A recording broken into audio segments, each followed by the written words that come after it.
number 10 spot, we have Ring Around the Rosie. Ring Around the Rosie originated in 1881, and while a lot of us think we know the dark origin surrounding it, it turns out that what we may have believed might not actually be true at all. Many people believe that the nursery rhyme was about the 1665 Great Plague of London, and that the Rosie was in reference to a rash that the infected person would get, and that the pocket full of posies was to cover the smell, and that the ending of ashes, ashes, we all fall down, well, you know what that was thought to be. But as it turns out, this apparently is not the origin at all. Apparently the origins are more likely to be from the religious ban on dancing that many 19th century Protestants in Britain and North America faced. They created a thing called play parties to get around the ban, which were ring games, which were different enough from dancing that they were allowed, but close enough that children were able to get the same kind of effect as dancing. I suppose this may be a little less dark than what we originally thought, but a ban on dancing is definitely pretty extreme. In our number 9 spot today, we have Peter Peter Pumpkin Eater. Peter Peter Pumpkin Eater is one that I don't really know the origins of, but we have got to take a look at these lyrics and try to interpret what they could be about. He had a wife, but couldn't keep her, so he put her in a pumpkin shell and kept her there? Firstly, this guy likes pumpkins way too much. But secondly, and more importantly, did he kidnap a woman and keep her hostage? Or does this mean that he ate her? Because he very quickly moves on to another woman that he doesn't even like? There's a lot going on in this one, and as we've come to realize from this list, the sweet little rhymes aren't always as innocent as they appear. If you know the origin tale behind this nursery rhyme, let us know down below in the comments so we can get down to the bottom of this mystery. In our number 8 spot today, we have Eeny, Meeny, Miny, Moe. Eeny, meeny, miny, moe, catch a tiger by his toe seems like it should be harmless enough, right? Well, the origins of it have been masked by the changing of one word in this little rhyme. The word tiger is relatively new to the rhyme and was actually a replacement for the N-word. Many people had no idea that these were the origins behind this one, and some people have even found the nursery rhyme damaging despite the change in lyrics. I know the rhyme has an entirely different connotation and message than it used to, but it has been used in way too recent of history for us to not stop and take a second to acknowledge where it actually comes from. In 2004, there were actually 2 passengers on a Southwest Airlines flight who sued the company over a flight attendant who used that rhyme in what she thought was a playful fashion, as she announced over the speaker, "Eeny, meeny, miny, moe, please sit down, it's time to go." The court did end up siding with the airline because this may have been a bit overdramatic, but it certainly is a reminder to all of us to be careful of what exactly we are saying. In our number 7 spot today, we have Mary, Mary, Quite Contrary. Mary, Mary, Quite Contrary is perhaps unsurprisingly about Queen Mary I. What seems like someone asking for some gardening advice is actually just a sweet little description of how murderous the Queen really was. With a nickname like Bloody Mary, I guess it really does make sense. Queen Mary was extremely religious, and as a Catholic during her reign, she was sure to see the execution of hundreds of Protestants. The silver bells and cockle shells that the rhyme mentions are actually apparently torture devices. The growing of the garden is apparently in reference to the bodies in the cemetery, and the pretty maids all in a row are the people who were lined up for the guillotine. This one is much darker than I would have ever realized, and it's actually kind of sad. I'm glad to know the story behind this one though, so that I can ensure to remove it from my repertoire. In our number 6 spot today, we have It's Raining, It's Pouring. It's Raining, It's Pouring was always a fun little ditty to pass the time on a rainy day, but boy, when we actually look into this one, it may not be at all what it seems. It seems to be one of the cases where we sing the tune without really thinking about the words we are saying. The old man is snoring, he went to bed, bumped his head, but he couldn't get up in the morning? Is this man okay? Can somebody get him some help? This makes me wonder if his head bump gave him a concussion and he didn't know, and he didn't have someone there to wake him up every so often. I have so many questions about this one, and the rhyme does not give us any answers at all. It's not like there's a dark story that ends off on a happy note or really any sort of conclusion at all. We're all just left wondering if the old man will ever be okay. In our number 5 spot today, we have Here We Go Round the Mulberry Bush. Here We Go Round the Mulberry Bush is a part of a cute children's game, but it does not have the origins I think any of us were thinking. This song, according to historians, actually originated in a female prison. Apparently at England's Wakefield prison, women used to be exercised around a mulberry bush in the moonlight, and this is what the song is allegedly referring to. This certainly isn't the darkest one on this this list, but it definitely is a weird concept to think of as a children's game. This mulberry bush actually was still around until recently in 2017 when it ended up dying. It was cut down, but there were cuttings from it from years before that had been planted and have now turned into mature trees, so cuttings from those would be planted in the original spot in order to grow a new one.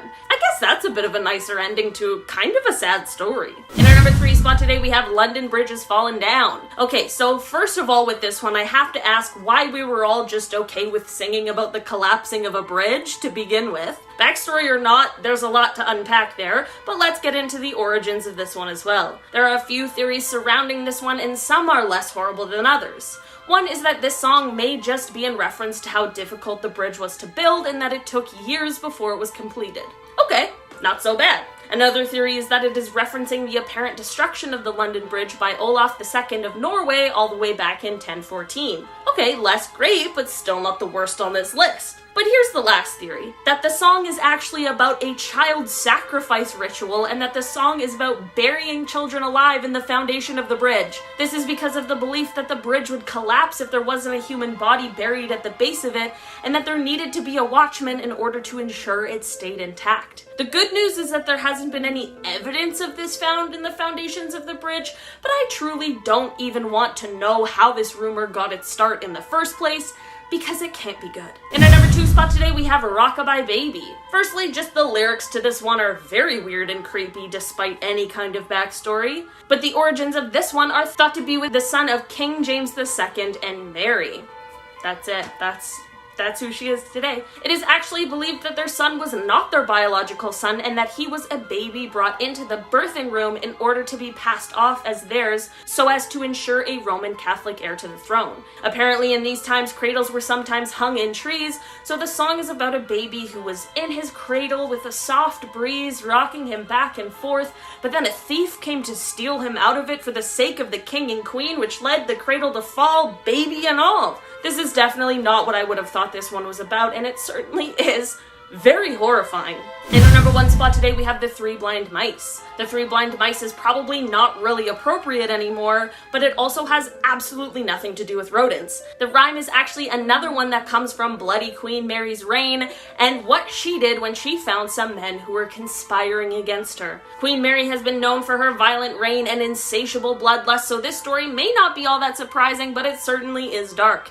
The story behind this one is that 3 Protestant bishops, Hugh Latimer, Nicholas Radley, and the Archbishop of Canterbury, Thomas Cranmer, all foiled a plan to try and overthrow the queen. The blindness is apparently in reference to their religious beliefs, and when she found out about this plan, instead of cutting off the tails of the mice, as the rhyme suggests, she instead burned them at the stake. It's kind of wild to think this is the story kids have been singing for centuries, and it's actually about people being burned alive. At number 9, we have Rub-a-Dub-Dub. Rub-a-Dub-Dub, 3 men in a tub. To each his own. Tub however you want to tub. I don't know. Also, by getting more people in the tub with you, you're going to lower your carbon footprint, which is good for the environment, especially in these climate change times. But the real song wasn't about 3 dudes trying to conserve water to save the planet. The lyrics in the song were actually changed from 3 women in a tub to 3 men in a tub. The song is already getting a lot more scandalous. Following those lyrics were the butcher, the baker, and the candlestick maker. Now this could have been referencing a couple different things. The song could have been about 3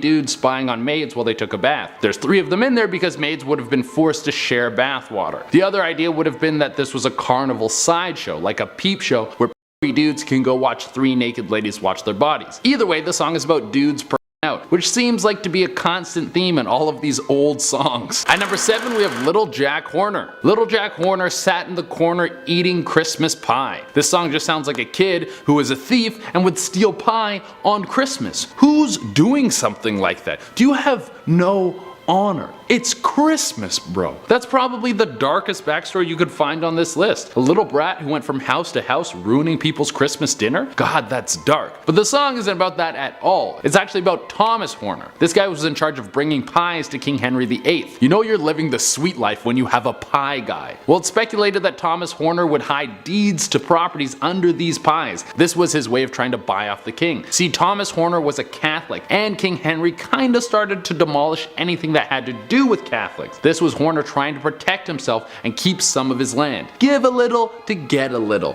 Also, if I ever become rich and famous, I am 100% going to have a pie guy. At number 6 we have For Want of a Nail. The old rhyme goes, for want of a nail the shoe was lost. For want of a shoe the horse was lost. For want of a horse the rider was lost. For want of a rider the battle was lost. For want of a battle the kingdom was lost. And all that for want of a horseshoe nail. Now the song doesn't mean if you desire something you're gonna end up homeless and running around the streets begging for people for horseshoe nails. It's supposed to tell kids to think before they act, because you never know how the dominoes will fall. It's like, say if you're a kid and you want a candy bar but you don't have the money, so you steal the candy bar and then you get caught by the police, and then they don't send you to jail but they tell your parents about it. So your parents get upset and then they send you to Scared Straight, and then a murderer is making you put Kool-Aid powder on your lips and now he owns you. See, think before you act. At number 5 we have Pop Goes the Weasel. All around the mulberry bush the monkey chased the weasel. The monkey thought 'twas all in good fun and pop goes the weasel. A penny for a spool of thread, a penny for a needle.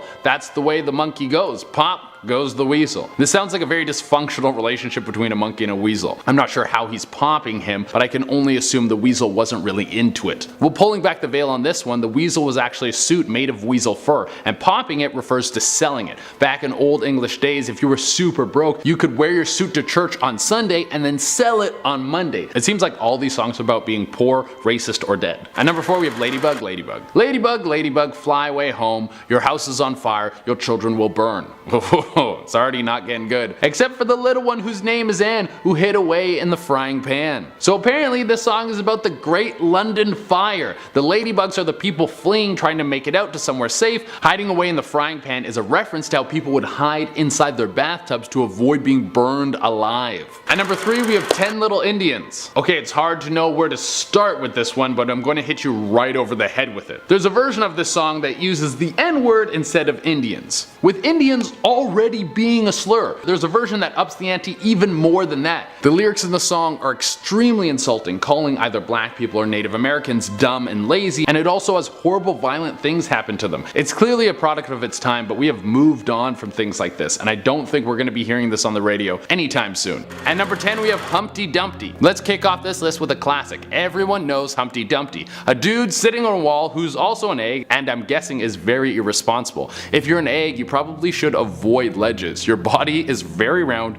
you roll easily, and a fall from a few inches means certain death. It is really about a cannon that was used in the Second English Civil War. Humpty Dumpty was a common expression for something that was very large, very heavy. Sometimes they used this expression for massive artillery. Well, in one of the battles of the Second English Civil War, there was a cannon on top of a church nicknamed Humpty Dumpty. It was blasting away men left and right. Because of this, it drew fire of the opposing forces, the church got blasted, then Humpty Dumpty was having that great fall that everyone was talking about. The real story is much more intense, but I like the idea of an egg with makeup on pouting on the side of a wall. That's very funny. At number 7 we have Baa Baa Black Sheep. I fully thought the backstory on this one was going to be super racist, but thankfully it is not. The story goes, Baa Baa Black Sheep, have you any wool? Yes sir, 3 bags full. One for the master, one for the dame, and one for the little boy who lives down the lane. This song was actually about the increase in wool taxes from the 13th century English king, King Edward I. Basically, farmers would have to give away huge portions of their wool for free because nothing in life is ever fair. A third would go to the master, who was the king, a third would go to the dame, who was the church, and then the final third would be left to the farmer to make some money. 2/3 of your wealth gone before you even have a chance to flip it. That's some dirty stuff. At number 4 we have Old Mother Hubbard went to the cupboard to get her poor dog a bone. When she got there, the cupboard was bare, so poor doggy had none. That's such a sad story. Why would you ever tell that to a kid? Kids should imagine that there's a world filled with happy doggos who have enough bones to eat every day. But thankfully, this nursery rhyme isn't about a sad dog. My heart could not bear the weight. It's actually about King Henry VIII and how the Catholic Church wouldn't let him get a divorce from his wife. So he made England abandon Catholicism, then he made the Church of England, then he started cutting off the head of every lady that would marry him until he ate so many fatty foods he got gout and died. His Isn't that a nicer story? No, it definitely isn't. At number 1 we have Goosey, Goosey, Gander. Whither dost thou wander? Upstairs and downstairs in my lady's chamber, where I met the old man who wouldn't say his prayers. I took him by the leg and threw him down the stairs. This one takes the number 1 spot because it really represents fear. After King Henry VIII made England leave the Catholic Church, there was a bunch of priests who refused to stop serving their god. Well, King Henry wasn't going to take this laying down, so he sent out a manhunt for these men. Priests were taken out into the streets and then killed for their beliefs. There was actually a hiding spot built into people's homes called a priest hole to try and keep the priests safe from the invading guards. This is crazy.